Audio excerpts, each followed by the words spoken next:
What's up? Welcome back to the Rogues Passage podcast. I'm Tanner Cherry. This episode of the podcast, we got to sit down with Ryan from Commander Cookout. We got to be a special guest at the face-to-face tournament tour Calgary weekend back in November together with them. We were neighbors. It was fun. It was day 3. We were all tired. We were just talking shop, talking about how everything went with the weekend. It was a blast. I also got to take a quick second to thank everybody for the support. We finally grew up. We're a big boy channel. We hit that 1,000 sub mark, so we can actually start making some coins, some little pennies. We can rub some pennies together from all this. Thank you. It's you guys that have shown the support and made the channel grow up. We really grew up today. Anyway, I hope you enjoyed this episode. The audio it's okay. I mean, we're using the same shotgun mic here. Sounds great in an isolated environment with not a lot going on, but at the event hall, it was pretty loud. So did the best we could, touched it up, and I hope you enjoy this episode of the Rogues Passage podcast featuring Ryan from Commander Cookout. See you guys later. Bye.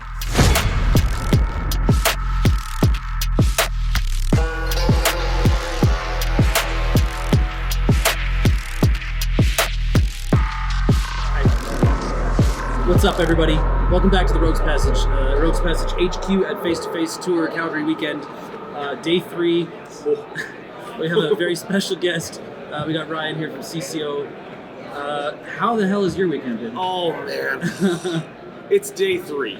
Yeah. I would love to leave it at that, but to extrapolate a little bit, man, hours and hours of standing and looking at stuff and playing Magic and just maximizing every synapse and every connection and the social battery, right? It's just like but also you had an extra day too because you were doing Thursday setup. Yes, Thursday setup. We drove in Saskatoon to Calgary is about 6 hours, and we got here at noon on Thursday, left at about 6 or 7, and set up the whole show. And I'm always so flabbergasted at how much stuff there is. Yeah, product and tables and sealed stuff and printers and paper and pallets and banners and card sorters over here, man. Everything. And studios. Yeah. Your guys' studio is so fantastic. Everybody was staring when you brought it in. It's all modular, people, and it's very, very intelligently designed and built. And it looks great. Thank you. And you guys are bringing it in. Yep. And everybody's like, whoa, look at that. And all like when it was moving and all the reflective. Oh, super cool. So fun. This was the debut. It's felt really nice. It's been like ordering parts, building little pieces like a little bit at a time. Yeah. And realizing screw it, we'll debut it at the face-to-face event. Yeah, so. absolutely. And that's the little bit of the behind the scenes, right? It's kind of a grind. It's really, let's do this. Let's get this little thing. Let's get this little advantage. Hey, we did this thing, right? And to have it pay off and have an actual studio that's mobile that looks really professional when you don't see the studio because you think of lights and camera rigs. It's awesome. Yeah, and like doing that in between. I know you can relate to this. In between being a father and like also video editing or just the hustle of the projects.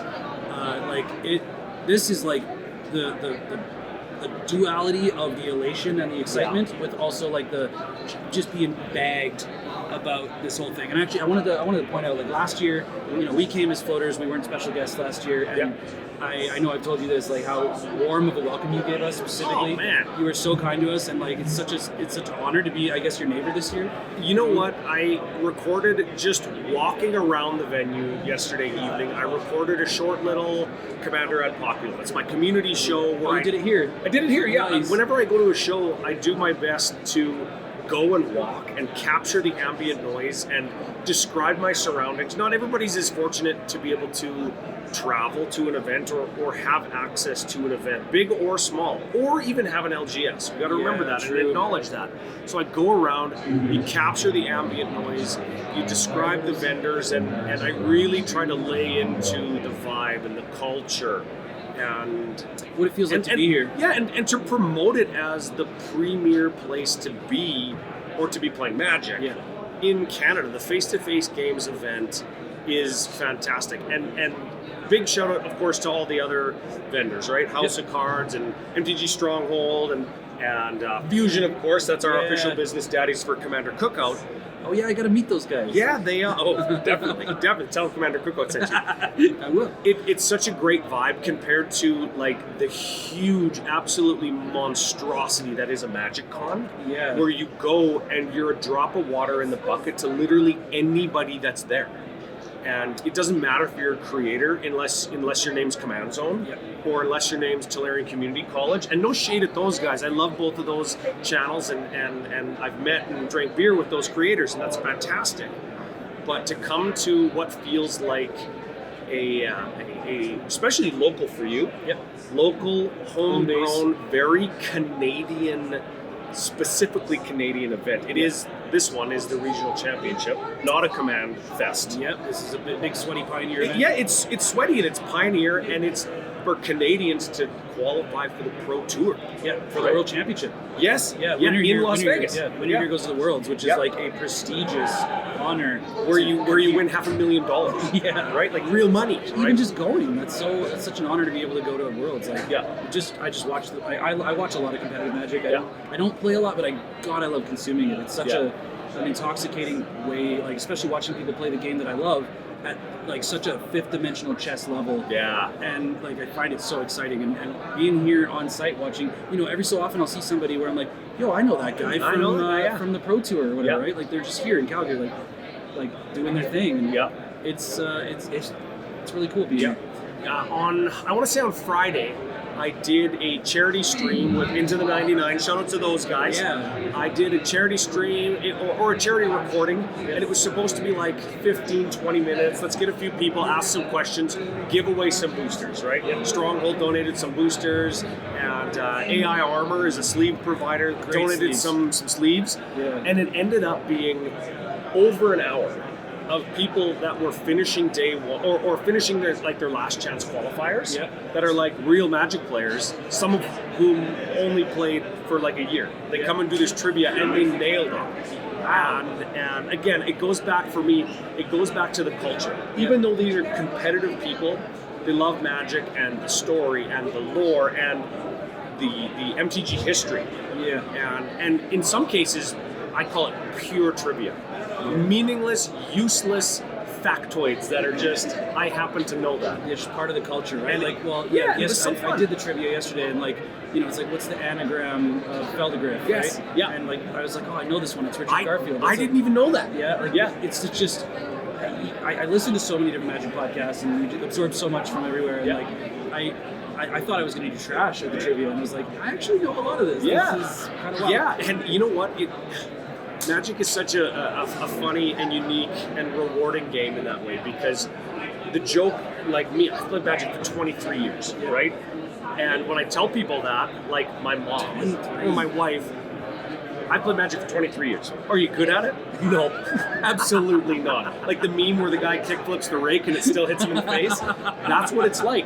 But to be able to sit down and run trivia for an hour, I knew every single answer without looking, except for the Feldegriff one. Yeah. And I'm like, maybe I do know about It's kind of a weird meta thing, right? Yeah. But yeah, I would say, like, watching over the past year and a bit and listening to all your podcasts, like, you are, like, in the Magic world, you are really good at what you do. You guys are incredible, and I look up to you quite heavily. You know what? I've over the years, CCO's been around, Commander Cookout, Commander Ad Populum, now the Commander Cookout Media Group, CCOMG. We've been around for about 8 years, and the initial push to where we're at or where we came from was on the back of Brandon, right?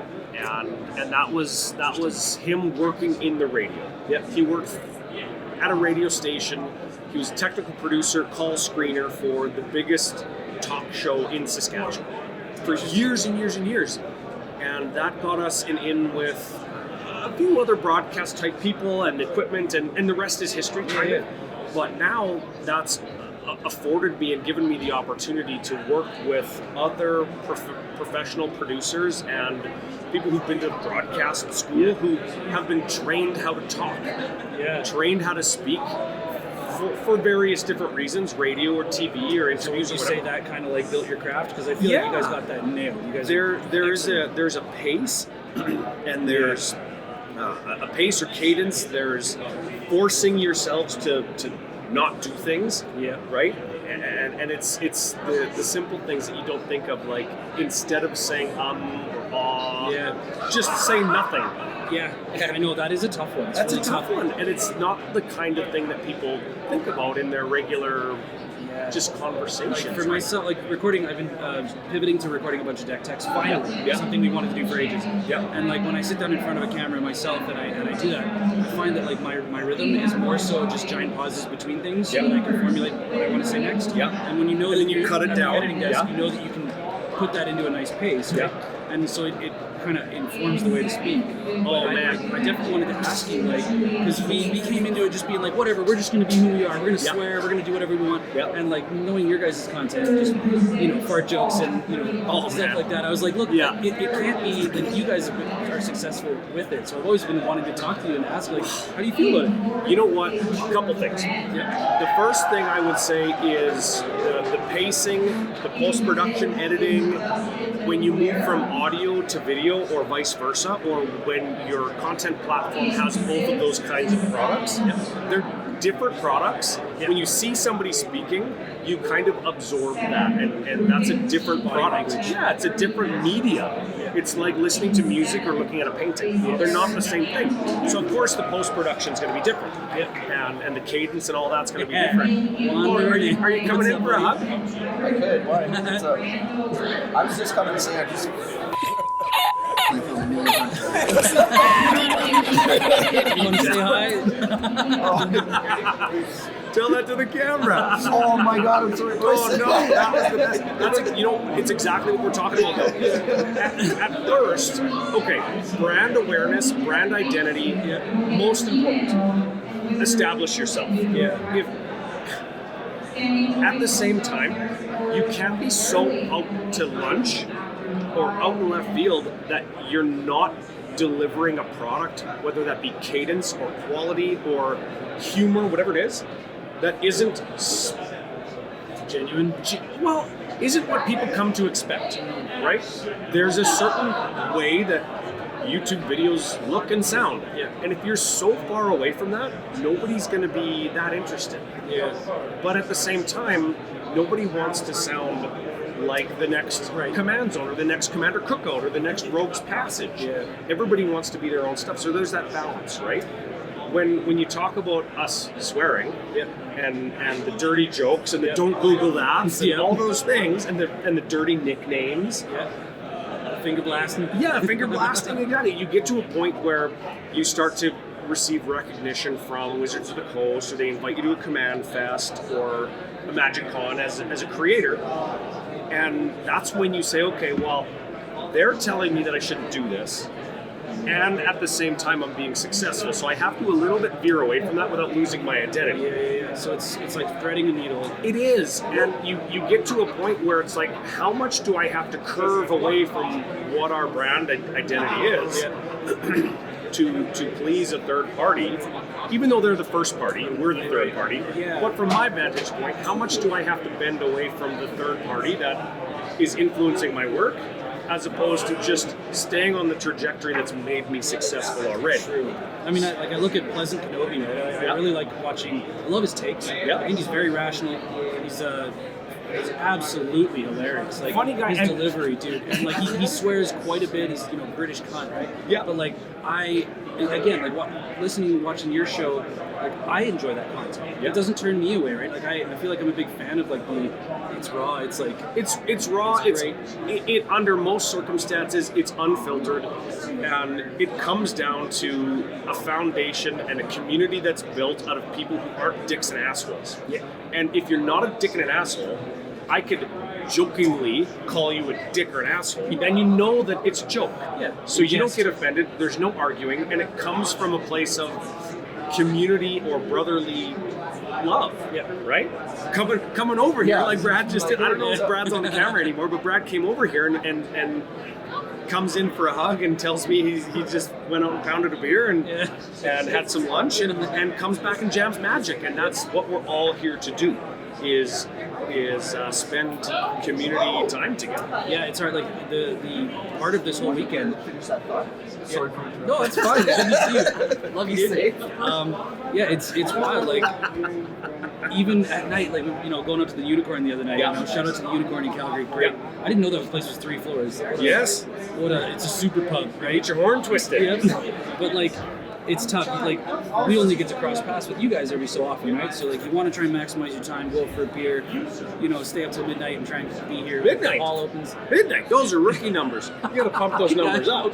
Uncle Brando, 5 a.m. I know when he walked in this morning, he was like, 5 a.m. I told Like, you what a nickname. legend. He's sitting on the floor of the living room with a towel over his head. We nicknamed his new nickname Darth Shittiest. Darth Shittiest. Oh my god, we need to get him a lightsaber. Sorry, I shouldn't swear too much. I'm sorry.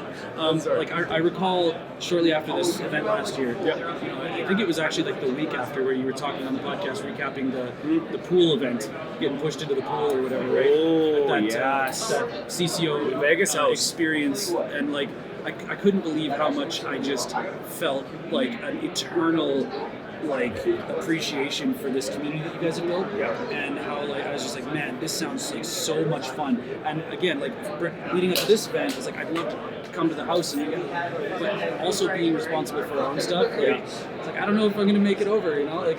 Two things. To be fair, it was a booster box that went into the pool first. And then I got suplexed in at the same time as Brando. But we didn't know. It was just like... was it sealed? Was it wrapped? It was sealed. It was a... Did it survive? Yeah. And we played with it. Oh my gosh. We played with it. And then the prize packs went into the pool too. And it ended up like I was wearing a lapel microphone all day and had my phone in my back pocket. And they were trying to trick me to like get my phone and my electronics off me. And it ended up being Scandinavian arm wrestling. And for whatever reason it was, you have to do Scandinavian arm wrestling with no pants on. So as soon as my pants came in... And you fell for it hook, line, and sinker. Oh yeah, of course. Because we had a guy there from Sweden.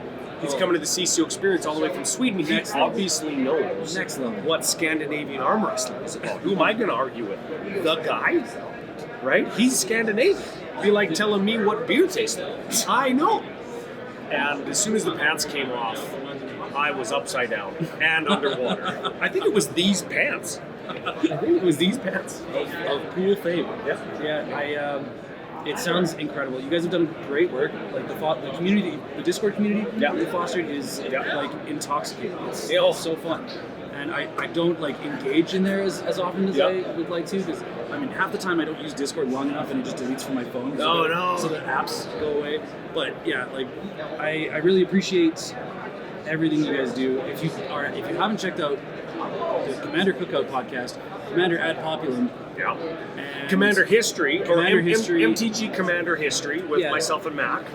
And I got a shout out, if we're doing shout outs now, I got to shout out John from Gemstone Mine. I've been hyping his stuff. This is what I say. If you want to get better at Magic, listen to MTG History, because Mac does such a good job preparing for that show. And if you want to get better at Magic, listen to Gemstone Mine by John. Right? Lessons from CEDH. Lessons from CEDH. Even if you're not a CEDHer, he just wants to. He uses CEDH as a means to tell you what high-level big brain plays. Yep. And it's like watching professional sports when you're an amateur athlete, right? Yeah, exactly. And if you want to be entertained, or if you want to get stupider, you listen to Commander Cookout for sure. Yeah, you guys do great stuff, and I know that you've been working with the Dam, the Dufferin Avenue Media Group. Yep. The set is cool, little backyard picket fence kind of stuff. And we're working on our second set, and I've got some like legit ideas from you guys. It's like just hearing about how you put it together and ordered it, and again, it being modular and able to move, and it's gonna go on tour. Yeah, and set things in a different arrangement so you can have 3 or 4 different sets. Okay. Brandon's flapping a $50 bill over here. Oh, 50.